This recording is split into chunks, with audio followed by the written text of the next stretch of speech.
ನಮಸ್ಕಾರ ವೀಕ್ಷಕರೇ, busy plus ಪಕ್ಕಾ ಸುದ್ದಿ ವಾಹಿನಿಯ ಸುದ್ದಿ ಬೆಳಕಿಂಡಿಗೆ ಸ್ವಾಗತ. ನಾನು ನಿಮ್ಮ ವಾಹಿನಿಯ ವರದಿಗಾರ ಸಂಗಮೇಶ್ ಕುಶಿಗಿ.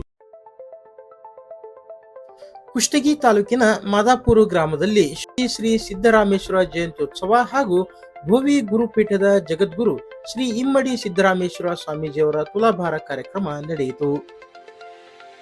ಕಾರ್ಯಕ್ರಮವನ್ನು ಉದ್ಘಾಟಿಸಿದ ಶ್ರೀಗಳು ಭಕ್ತರನ್ನುದ್ದೇಶಿಸಿ ನೀಡಿದ ಆಶೀರ್ವಚನದಲ್ಲಿ ಮೂಢನಂಬಿಕೆಗಳಿಂದ ದೂರ ಉಳಿದು ವೈಜ್ಞಾನಿಕ ವೈಚಾರಿಕ ಧರ್ಮವನ್ನು ಅರಿಯುವುದು ಇಂದಿನ ಸಮಾಜಕ್ಕೆ ಅತ್ಯಗತ್ಯವಿದೆ ಎಂದರು. ಮನಸ್ಸು ಮರ್ಕಟವಾಗದೆ ಮಹಾದೇವನ ಅರಿವು ಆಗಬೇಕು. ಮನಸ್ಸೇ ದೇವರ ಮಾರ್ಗದರ್ಶನಕ್ಕೆ ಮೂಲ ಸಾಧನವಾಗಿದ್ದು, ಅದನ್ನು ಶುದ್ಧಗೊಳಿಸದಿದ್ದರೆ ಭಕ್ತಿ ಫಲವಂತವಾಗುವುದಿಲ್ಲ. ಉಭಯ ಭ್ರಷ್ಟರೆಂದರೆ ಬಾಹ್ಯ ಪೂಜೆ ಮಾಡಿ ಆಂತರಿಕ ಶುದ್ಧಿ ಮರೆಯುವರು. ನಿಜ ಭಕ್ತರು ಮನದಲ್ಲಿ ದೇವರನ್ನು ನಿಲ್ಲಿಸಿ ಸರ್ವಾಂಗ ಐಕ್ಯ ಸಾಧಿಸುತ್ತಾರೆ. ಇದು ಶಿವಯೋಗದ ಮೂಲ ಸಿದ್ಧಾಂತವನ್ನು ಒತ್ತಿ ಹೇಳುತ್ತದೆ. ಒಳ್ಳೆಯ ಕೆಟ್ಟ ಚಿಂತನೆಗಳನ್ನು ತೊಡೆದು ಕಾಯಕವು ಮತ್ತು ಭಕ್ತಿಯ ಮೂಲಕ ಮನಸ್ಸು ಶುದ್ಧೀಕರಿಸುವುದು ಸಿದ್ದರಾಮರ ಶಿವಯೋಗದ ಮಾರ್ಗ.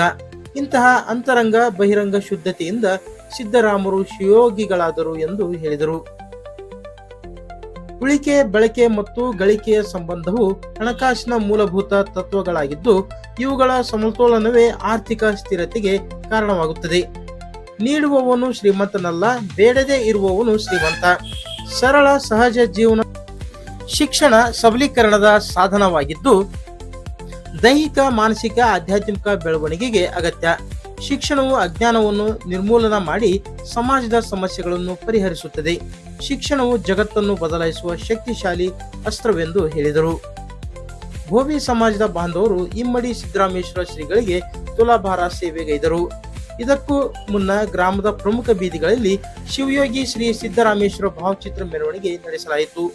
ಪೂರ್ಣಕುಂಭ ಹೊತ್ತ ಮಹಿಳೆಯರು ಬಾಜಾ ಭಜಂತ್ರಿ ವಾದನ ಮೆರವಣಿಗೆಗೆ ಮೆರುಗು ತಂದಿತು. ನಂತರ ಗ್ರಾಮದ ವೃತ್ತವೊಂದಕ್ಕೆ ಶಿವಯೋಗಿ ಸಿದ್ದರಾಮೇಶ್ವರ ವೃತ್ತವೆಂದು ನಾಮಕರಣ ಮಾಡಿದ ನಾಮಫಲಕವನ್ನು ಶ್ರೀಗಳಿಂದ ಉದ್ಘಾಟಿಸಲಾಯಿತು. ಈ ಸಂದರ್ಭದಲ್ಲಿ ಕೊಳ್ಳಪ್ಪ ಹನುಮಪ್ಪ ಗೌಂಡಿ, ಚಿದಾನಂದಪ್ಪ ನಿಂಬಪ್ಪ, ರಾಜಪ್ಪ ಮಹದೇವಪ್ಪ, ಯಲ್ಲಪ್ಪ ತಿಮ್ಮಪ್ಪ, ಶರಣಗೌಡ ಪಾಟೀಲ್, ನಾಗನಗೌಡ ಪಾಟೀಲ್, ನಾಗನಗೌಡ ಹುನ್ಕುಂಟಿ, ರಾಮಣ್ಣ ಬೋದೂರ್, ಮಹಂತೇಶ್ ನಾಡಗೌಡ, ಸಿದ್ದಲಿಂಗೇಶ್ವರ ವಕೀಲರು ಹಾಗೂ ಇನ್ನಿತರರು ಉಪಸ್ಥಿತರಿದ್ದರು.